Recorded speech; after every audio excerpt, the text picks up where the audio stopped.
Joining us now is the former presidential candidate of the defunct Fresh Democratic Party, Pastor Chris Okotie, to speak on the 2023 polls, calls for the formation of a national government, and the fears that elections may be truncated by insecurity.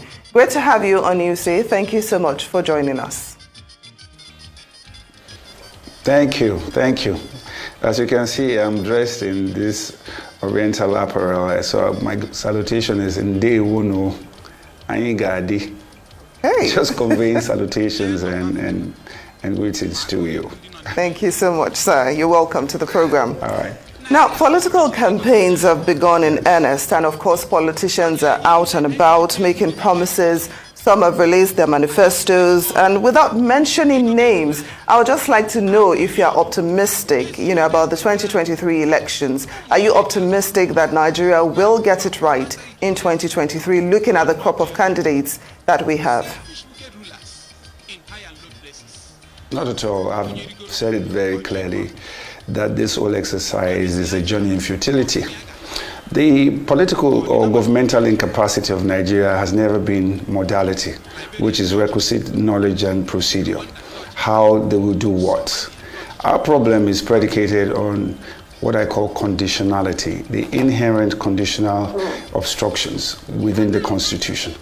So when you listen to the flag bearers, they're always talking about modality, what they can do and how they intend to do it, without understanding that as long as the Constitution is the way it is, which is already moribund, as long as the Constitution is anti-federalism, there is nothing that they can do. They cannot carry these programs or this manifesto to their logical conclusions.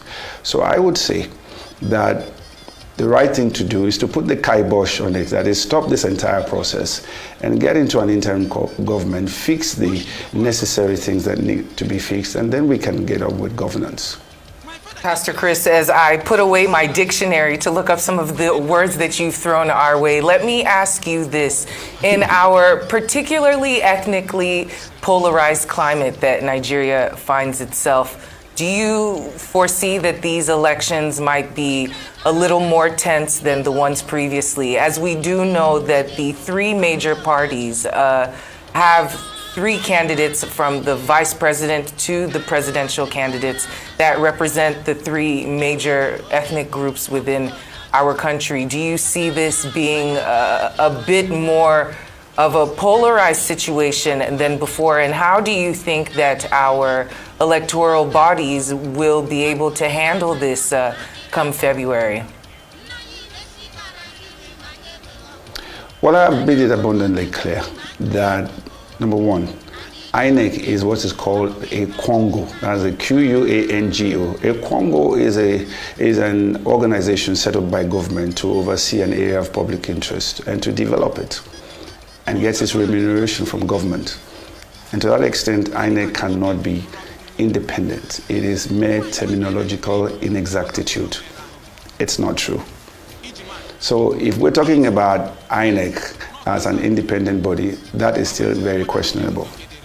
Then you go to the issue of ethnicity. We've been here before.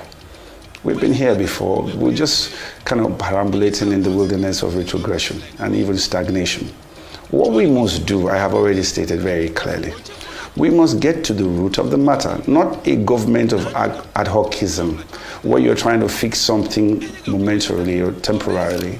We've got to do this pathologically so that we can erase the inherent problems within the Constitution, within the polity, and leadership can then take off. And as long as we go back the same route, we're just going to end up the same way we've ended before, which is achieving nothing and just corroborating status quo. My take on this is pretty simple.